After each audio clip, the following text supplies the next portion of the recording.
ভরতখালী গরুর হাট গাইবান্ধা জেলার সাগাটা উপজেলার ভরতখালী ইউনিয়নে অবস্থিত একটি ঐতিহাসিক ও অর্থনৈতিকভাবে গুরুত্বপূর্ণ হাট।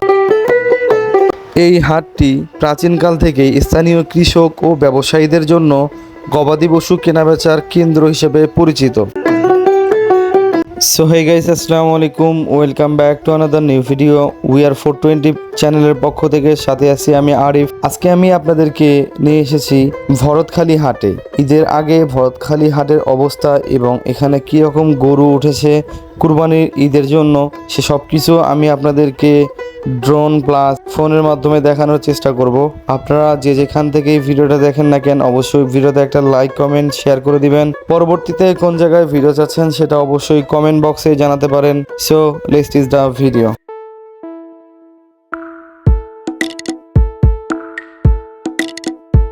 আমরা যেহেতু বাইক নিয়ে গিয়েছিলাম, তো আমাদেরকে আগে প্রথমে বাইকটাকে পার্কিং করতে হবে। তো এখানে আপনারা পার্কিংয়ের জন্য সাইটে অনেক রকমের গ্যারেজ পাবেন, এগুলোতে আপনারা পার্কিং করতে পারবেন। গ্যারেজের ভিতরে গাড়ি রাখতে হলে অবশ্যই আপনাদেরকে 20 থেকে 30 টাকা গ্যারেজের পার্কিং মূল্য দিতে হবে। আমি কিন্তু আমার গাড়িটি লোকাল একটি জায়গাতে রাখছিলাম, অল্প কিছুক্ষণ থাকবো, এর জন্য আমি গাড়ি পার্কিং করে নেই। আপনারা অবশ্যই গাড়ি পার্কিং করবেন, কেননা অযথা এক জায়গায় রাখলে আপনার বাইকটি হারানোর সম্ভাবনা থাকতে পারে। বাইকটি রাখার পরে বাজারের ভিতরে আসতে না আসতেই দেখেন কি একটা অবস্থা এর ভিতরে। ও ভাই রে ভাই, ও প্যানেল মে আর গুছাইছে, মামুন ভাইয়ে লাচাইছে।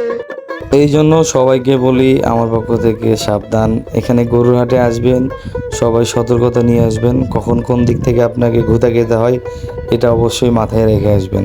আর নিচের দিকের কথা তো বলাই যাবে না, যেখানে পা দিবেন ওইখানে গোবর আর গোবর।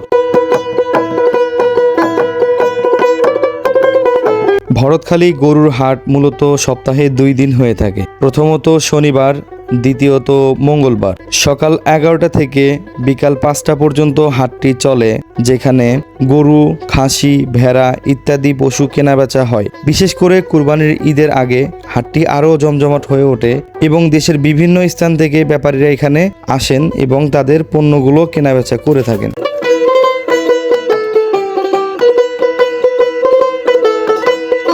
ভরতখালী গরুর হাট স্থানীয় ঐতিহ্য, ধর্মীয়, সাংস্কৃতিক এবং অর্থনীতির একটি গুরুত্বপূর্ণ অংশ হিসেবে বিবেচিত হয়। এর ইতিহাস ও বর্তমান কার্যক্রম স্থানীয় জনগণের জীবনে গুরুত্বপূর্ণ ভূমিকা পালন করে থাকে। পরিশেষে এখন আমি এই ভরতখালী হাটের সৌন্দর্যটা ড্রোনের মাধ্যমে আপনাদেরকে দেখানোর চেষ্টা করব।